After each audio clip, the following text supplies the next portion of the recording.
Ano tayong Giorno. Bagong bago lang ito. Ang din ito. 124. Ito nilagay natin. Senlo GT na 70 watts at itong Pia original. Yan. Natin nilagay sa ilalim. Yan o.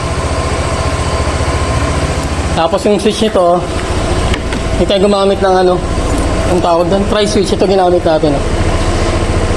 Kumuha tayo. Tapos ito may passing light. Then sa dual horn niya, dito sa ilalim yung switch niya.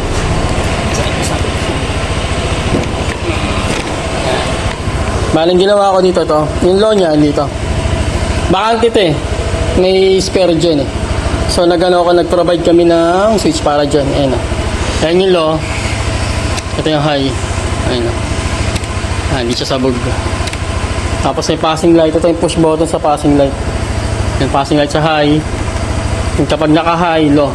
Ayan. Kapag naka-off, sabay. Ayan o. Easy access yan. Wala siyang ano. Bali ang switch niya ito. Tapos yung sa busina, ito, nilagay ko niya sa ilalim. Sa ilalim sa taas dito. Pag gusto mo ng stock at saka loud, ayan, nilagay ko lang dyan. Pag yan, stock.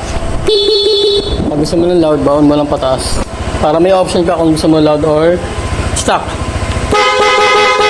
Ayan, hindi po siya nakasabay sa passing light. Wala po. Wala siyang ganon.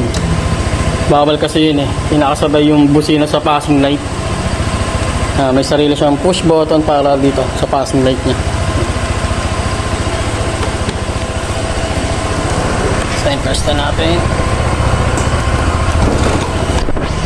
Ayan yung mga button niya. Giorno, puti.